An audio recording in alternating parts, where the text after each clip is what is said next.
There is no doubt that the stats that I'm going to share with you in a moment will shock you, but I also want you to remember that we have Bekele and the ANC to thank for these numbers. Before I get into that, ladies and gentlemen, please leave a like on this video, share it far and wide, and subscribe to the channel if you haven't already. All right, let's get into it.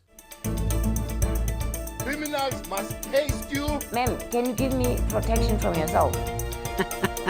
Did I hear that correctly? Hello, ladies and gentlemen. Welcome to Newsflash. I'm your host, Joe Emilio. Thanks for tuning in. Action Society recently released a press release that has some shocking numbers about the alarming rise of unresolved criminal cases. Action Society is deeply concerned with the latest revelation of unsolved crimes in South Africa. Between 2018 and 2024, 76,655 murders and 40,089 attempted murders in South Africa were closed and went unsolved. These cases were closed, placed in storage, and never opened again. Rape cases that go unsolved totaled up to 61,740, with unsolved sexual assault cases numbering at 5,523. The worst number was unsolved aggravated robbery cases, which totaled at 256,162, and unsolved kidnapping cases coming in at 9,114. This is unbelievable. To make matters even worse, South Africa has a shortage of 8,500 detectives, and 527 voluntarily left the force from October 1, 2023 to July 19, 2024, making it almost impossible for these crimes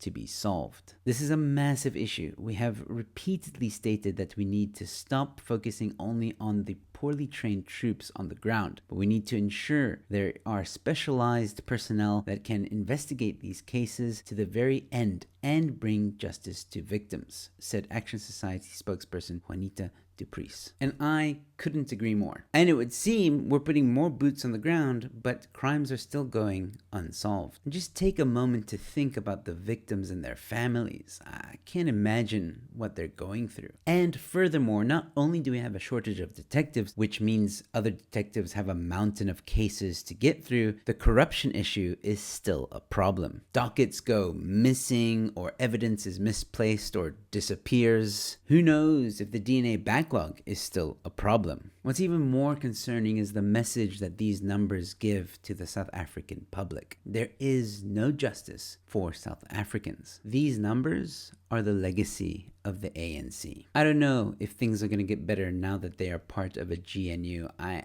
really hope there's a big turnaround when it comes to crime and justice in South Africa, but only time will tell.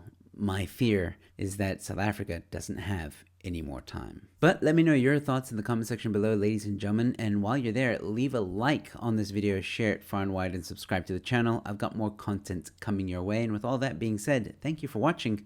Your Newsflash is in. One of the things I really love about being outside is when a car with a really loud exhaust comes to ruin my brunch. I love it, because if there's one thing that's louder than your car, it's your cry for attention. And since you've now poached my focus from my eggs onto your souped-up Saturn that has a tail fin and a lift kit, I'm left wondering if an even bigger spoiler is that no one told you girls aren't attracted to an auditory attack of car farts, you smog hobbit. What's the plan? You think ladies are just waiting for that mini Piz energy to come whizzing through their Saturday before they think, he seems like a guy who won't talk over me at all? No. What she wants is you to show your emotion, not swift your emission, you waste parade.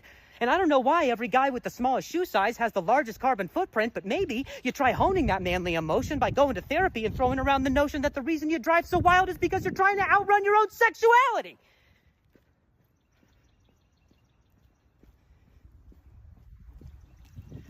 Good morning.